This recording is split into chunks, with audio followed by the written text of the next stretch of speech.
To define more precisely, however, the relationship of these two aspects in the organic shape, this shape is, in one aspect, turned against its inorganic nature, while in the other it is for itself and reflected onto itself. The actual organism is the middle term which unites the being for self of life with the outer in general, or with being in itself. The extreme of being for self is, however, the inner as an infinite one which takes back into itself, out of their subsistence and connection with outer nature, the moments of shape itself. It is that which, without a content of its own, gives itself a content in its shape and appears in shape as its process.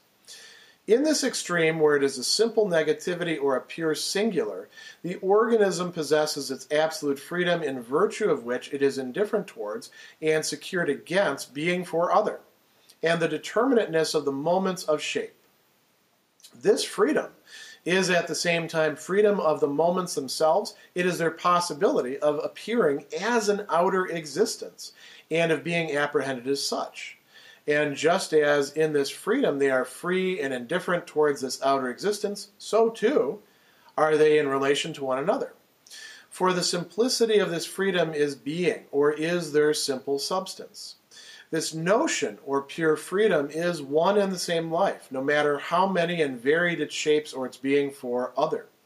It is a matter of indifference to this stream of life what kind of mills it drives. Now, in the first place, it is to be noted that this notion is not to be understood here as it was formerly, when we were considering the properly inner in its form of process, or the development of its moments, but in its form of a simple inner, which constitutes the purely universal aspect in contrast to the actual living being, or as the element in which the existent members of the organic shape have their subsistence. For it is this shape that we are considering here, and in it the essence of life is present as the simplicity of subsistence. In the next place, the being for other, or the determinateness of the actual structured shape, is taken up into this simple universality which is its essence, a determinateness which is equally simple, universal, and non-sensuous, and can only be that which is expressed in number. This determinateness is the middle term of the shape which links indeterminate life with the actual life, simple like the former and determinate like the latter. That which in the former, the inner, would be expressed numerically, the outer would have to express in accordance with its mode as a multiform actuality, that is, as its manner of life, color, and so on, in general, as the entire host of differences which are developed in the world of appearance. Paragraph 285 introduces for us some very important clarifications about where Hegel is going with this. And you notice that he's going to talk about life in general, or life, you might say, in a metaphysical or ontological sense, no longer that merely of the living organism, but, you know, capital L life, or in all caps life, something that he talked about earlier on in the beginning of the self-consciousness section, and now which is coming back to the fore in this section. Not that it hasn't in previous paragraphs where he was discussing, you know, teleology and living things being an end in themselves, but this is a very important turning point here, I think. And remember, when we're talking about the Hegelian system or Hegelian phenomenology, this is one of those places where the full meaning of Aufhebung or sublation comes to light. You know, we don't just move simply from one stage to the next, been there, done that, and then we leave it behind and say, you know, we don't need that anymore. We're bringing it into a more and more complex way of looking at things, a fuller grasp of reality. And so that's going to assume a major role here. You notice also on this schema that we've got this middle term, because in this paragraph, Hegel is once again using his, in essence, metaphorical language about referring back to the syllogism, that is, you know, some sort of connected process of inference or reasoning. Hegel really likes to think in terms of this traditional Aristotelian way of doing things where the middle term is the key thing for you to find, because that's what allows you to bring together the extreme terms, although the middle term is always, functioning in different ways for Hegel. Again, if you want to know more about that, the place to go is actually his Science of Logic, where he discusses that.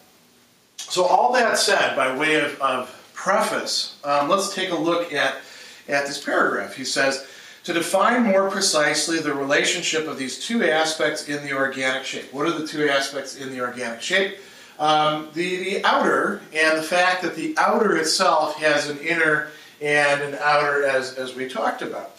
So he says, the shape is, in one aspect, turned against its inorganic nature, right? The shape, the Gestaltung, the form of the living thing, is turned against its inorganic nature, that which it is going to arise from, its environment, right? In a certain way, its predecessors, the bits of stuff that it's made of. Organic beings are made of organic compounds, which are themselves, you can break them down into inorganic things as well, right? So he says, the shape is turned against its inorganic nature, while in the other it is for itself and reflected into itself. Now the for itself that we're talking about over here is going to be referring to being for itself in a general way. So he says, the actual organism, the thing that we've been looking at this entire time, the thing that we've been attempting to try to provide laws governing, laws providing the intelligibility for our understandings, that is a middle or mediating term between these two extremes. So what are the extremes? This is where we get very metaphysical, and some of the questions that people have been asking about, well, what is the for itself and what is the in itself? Oftentimes trying to aim for something with as simple as what Sartre said about it, in being and nothingness. I've always responded, look, for itself and in itself don't always mean exactly the same thing in every context, but this is one where we see something like the core of the for itself, in terms of consciousness at least, or in terms of responsiveness to itself, and in itself. Hegel says, the actual organism is the middle term, which has this function of uniting the being for self of life. Notice he doesn't say the being for self of consciousness. This is broader, the being for self of life. We've talked about this quite a lot. There's a sort of infinite reflexiveness within the living being that allows it to adapt itself to what is over here in itself, right? And then he says, it is the middle term which unites it with the outer in general, or with being in itself, right? Being that simply is what it is, being that in a certain way has its meaning, if it has meaning at all, only for something that is for itself. This is the mediating term, the actual living organism. So we have things that you might say are, in a certain respect, metaphysically prior or metaphysically more universal or more widespread, these two extremes. And then we have individual organism, but it's not really individual organism as if there was only one organism in the world. That would be a very strange thing, wouldn't it? It's rather individual organisms, this whole variety of living things. And we're going to get to that and why that matters in just a moment. So he goes on and he says, the extreme of being for self, and he tells us a bit more about this, right, is, no surprise, the inner as infinite one, infinite unity, which takes back into itself, out of their subsistence and connection with outer nature, the moments of shape itself. It is that which, without a content of its own, gives a content in its shape and appears in shape as its process. So we don't actually have, there isn't, let's just say it that way, there isn't anything that we can point to and say, there's life itself. Hegel is not postulating life itself as something like a Platonic form, which would exist in a more real way than all the things that participate in it. That's not the way in which this is working. It's more like the Aristotelian universal, which exists only in its instantiations, in its particulars, or in our cognizable, you might say, image, or if you want to use the term participation there, you could certainly do that, participation in it. So life itself takes in, when we consider what life takes in all of these shapes that are living things and provides them with their capacity for responsiveness, for reflexiveness, for all the things that separate it out from mere or inorganic nature, which is essentially static. I mean, it does cool stuff when we carry out, say, chemistry experiments or physical experiments, but it doesn't, of its own accord, do all those things. I mean, we could talk about astronomy and how stars come into being. That's all very great stuff. But none of it is even remotely like what happens in a single-celled organism. And that's part of what Hegel is driving at. Of course, not with having the conception of single-celled organisms at this point. So he goes on and he says, in this extreme, where it is a simple negativity or a pure singular, the organism possesses its absolute freedom. Right? Freedom is absolute at this extreme. It is what we might call a conditioned, or better yet, determinate freedom, freedom exercised in certain ways and appearing sometimes as something that's merely determined, as having to be what it is, precisely because something free occurred, the more that it goes towards this side. I think it might be helpful as you're thinking through this, rather than thinking three punctual spots on here, to think in terms of a continuum or a back and forth, an interaction. This mediating term is the nexus where the outer in general, the world, connects up with life in general as something in the world through living organisms. So he goes on and he says, the organism possesses its absolute freedom in virtue of which it is indifferent towards and secured against. Those are very important. Indifferent, it can afford to stand back and say, well, I understand that the environment is grassy and cold, and it would seem to dictate to me that I should respond in such and such a way, but I'm not going to. I'm going to do something different instead. Right? It has, now of course it's not a conscious process that the animal or even the plant goes through, or the fungus goes through in doing that, but there's a kind of slippage there. The outside environment is not fully determinate. It has a kind of indifference to it, and that indifference allows it to be, as Hegel says, secured against it. The organism is not merely a reflection of its environment. What we might call, formal mechanistic causality, the way that some people like to think of nature working, which is actually based on a mathematizable model that involves an awful lot of imaginary leaps, isn't the way that living things really work according to Hegel. Hegel is working with a somewhat different conception here. The problem with that conception, by the way, and this is a side note, is to always, how do we keep it from turning into a loosey-goosey, anything goes, life just finds a way kind of mess that would be the case if all we have is this. How do we stick to the actuality of living organisms? But that's a separate question, but one that's worth keeping in mind.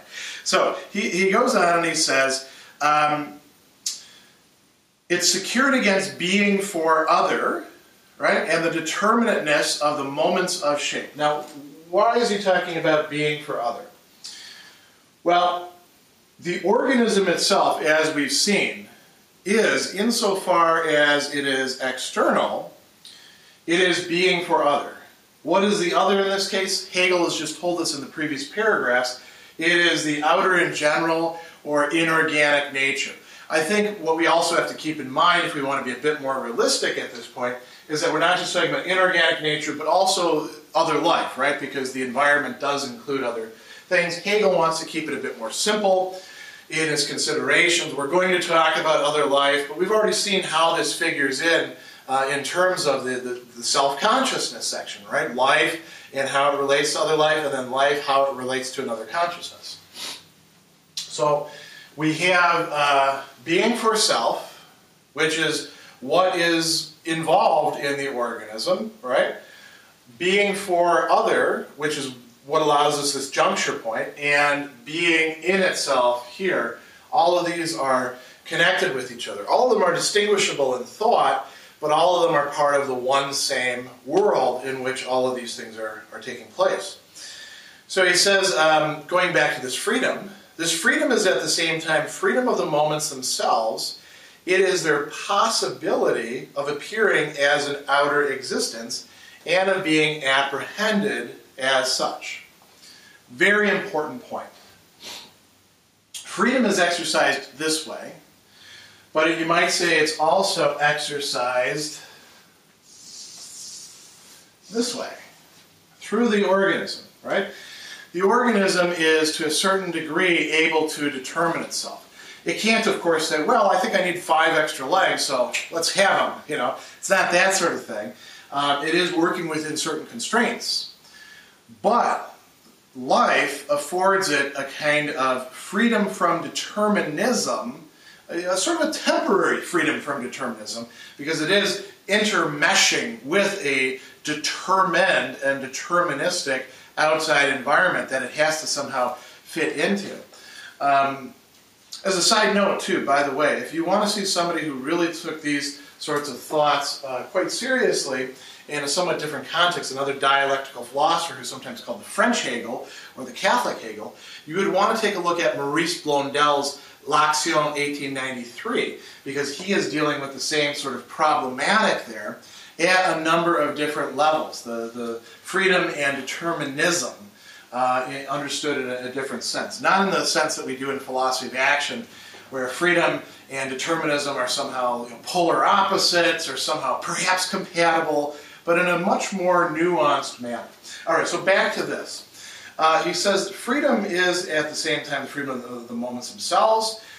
Just as in this freedom they are free and indifferent towards this outer existence, so too they are in relation to one another. So the living organism is, in a certain respect, as we've seen, by thinking about this in terms of, those 3 functions of reproduction, sensibility, and irritability, and the possibility that there could be plenty of other ones as well.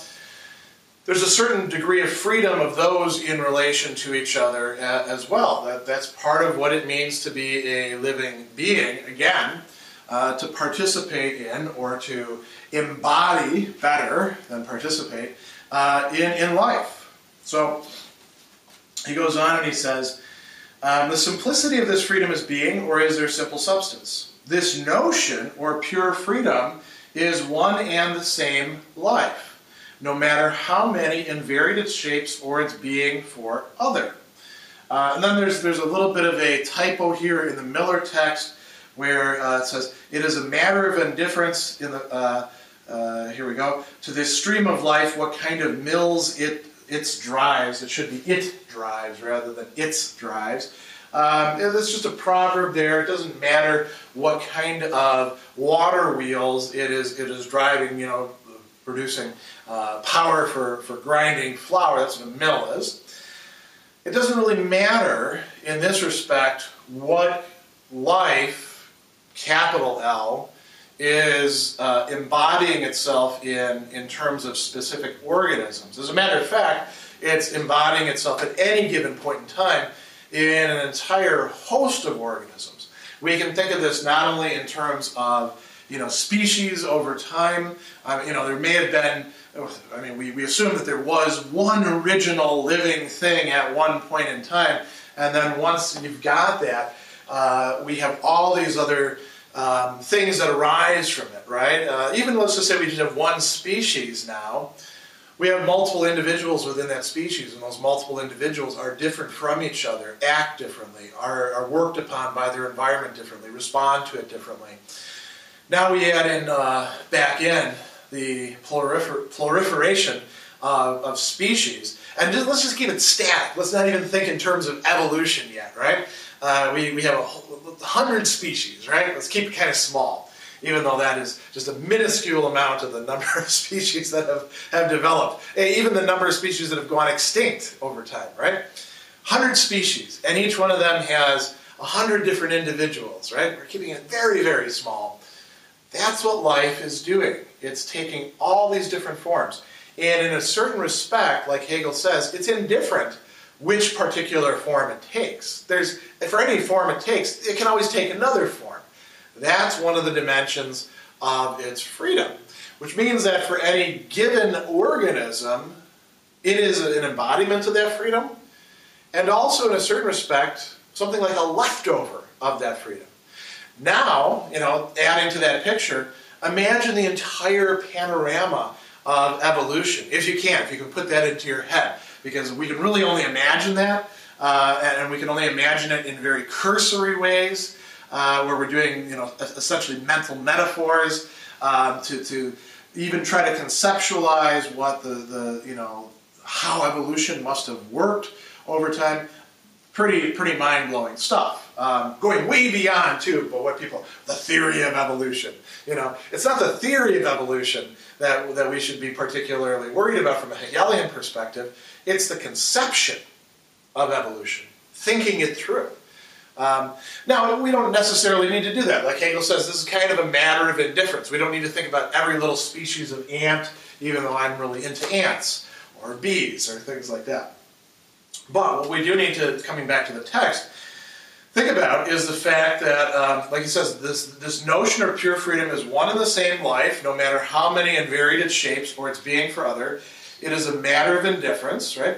And he says, in the first place, it's to be noted that this notion is not to be understood here as it was formerly. How? In terms of process or the development of its moments, but in terms of a simple inner, which is then being externalized through the freedom that is, you might say, not just being exercised in relation to being in itself, but is actually being produced. We often, this is another aside, but so lots of asides in this commentary here, but you'll forgive me for that. We often think of freedom as something like a property that you have, like you have a certain amount of freedom, and then you dispose of it, like you spend your monthly income, or you eat the amount of food that's in your pantry, right? Freedom isn't really like that. Freedom exists in part through its exercise, which creates that very freedom. And you can say, what is it created out of? And, in some respects, you can say, well, nothing. I mean, this is where somebody like Heidegger, in what is Metaphysics, is getting at something very, very fundamental. And that's a side note. Let's come back to this. But I think it's important to keep in mind so we don't have the wrong conception of freedom, or rather an inadequate conception of freedom. So he says, here we go. It's this shape that we are considering here, right? The shape of the thing. And in it, the essence of life is present as the simplicity of subsistence. In the next place, the being for other, or the determinateness of the actual structured shape, is taken up into this simple universality, which is its essence.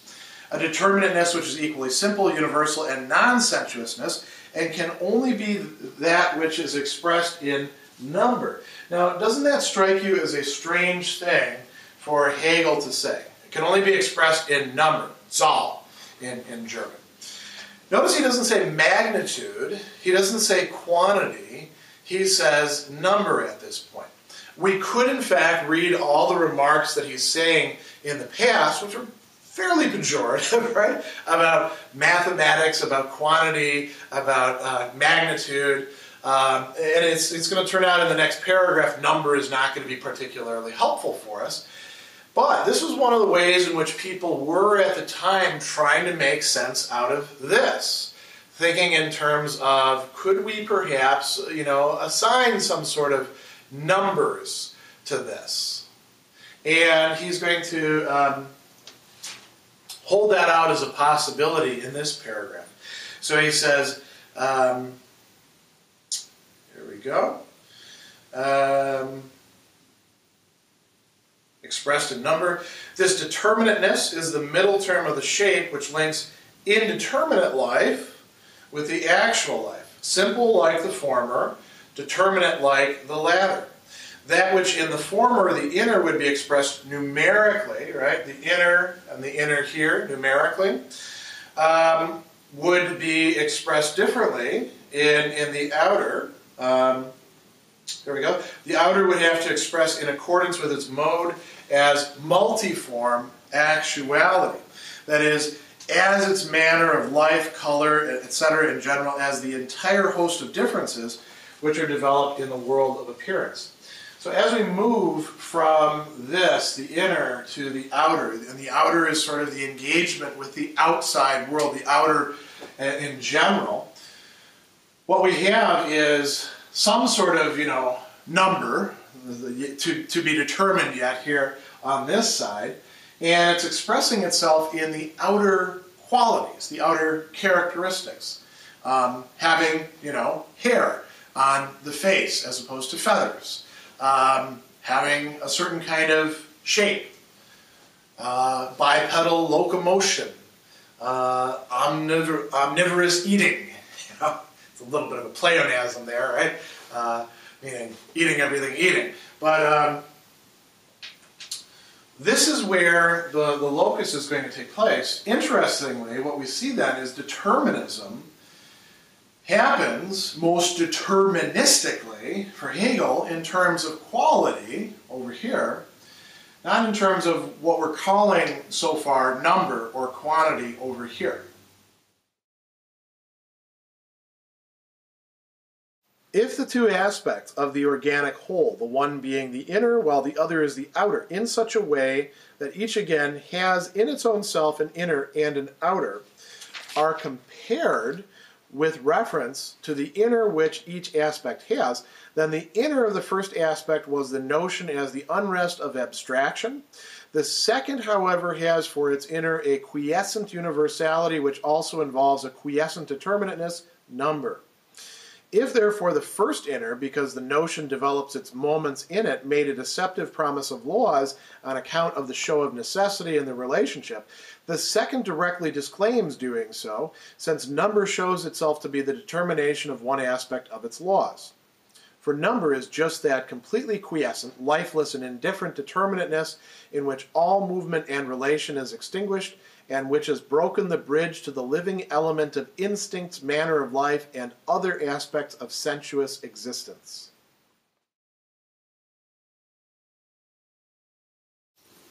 After the long paragraph that preceded it, which we saw was so rich in reflections, paragraph 286 seems somewhat insipid and doesn't really say an awful lot to us that we don't already have in mind, but let's take a look at it nonetheless. He says, if the two aspects of the organic whole, the organism, as we've been talking about, the one being the inner, the other is the outer, in such a way that each has an inner and outer to itself, if we compare them to each other, now he's not interested in showing us the whole general structure of relations of them, but if we compare them to each other on this particular point, he says, with respect or with reference to the inner which each aspect has, then the inner of the first aspect was the notion as the unrest of abstraction. What's important there is that we're talking about the notion, but not the notion as completely developed at this point, but having that quality that the notion has of being dynamic, right? Of being unruhige in German, non-static, non-restful. By contrast, the inner of the outer, right? So we're going to call it the external inner, however we want to frame that. He says the second has for its inner a quiescent, that is restful, universality, which also involves a quiescent determinateness, a resting, a static determinateness, and that is number. So we've got a contrast here, right? He goes on and he says, if therefore the first inner, because the notion develops its moments in it, made a deceptive promise of laws. We've seen that in the previous paragraphs. We don't get laws providing us with this inner, expressing itself in the outer in a way that provides us with an intelligibility that runs throughout the entire thing and gives us the necessity of it, while at the same time doing justice to teleology, doing justice to freedom. We tried that, and that has failed throughout this entire section. And what we're interested in now isn't so much that. We're interested in, well, what is going on over here, right? Why? Because we are looking at the outer, seeing whether maybe we couldn't derive a law in that way. And he says, okay, we wanted to make a comparison here. What's the comparison? He says the second doesn't try to make laws. Why not? Number shows itself to be the determination of one aspect of its laws. Number doesn't provide us with laws. Number is, you might say, the building blocks for the laws. It can't give us the laws themselves. So that's a problem. If our whole goal was to try to find and provide laws, we're not getting what it is that we're after here, are we? So he says, no, why not? Number is just that completely restful, quiescent, lifeless, and indifferent determinateness in which all movement and relation is extinguished, and which has broken the bridge to the living element of, and here I've tried to locate these instincts. Maybe we place those in the inner, the outer of the inner, manner of life, way of being in the world, and then he just says, and other aspects of sensuous existence.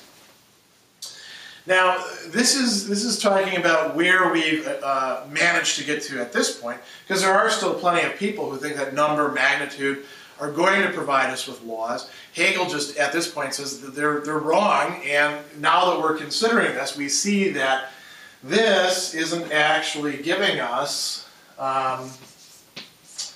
what it is that we're looking for in terms of law. And why is that important? Well, because observing reason has been this entire time attempting to not only provide or find, but to impose laws upon what it's observing.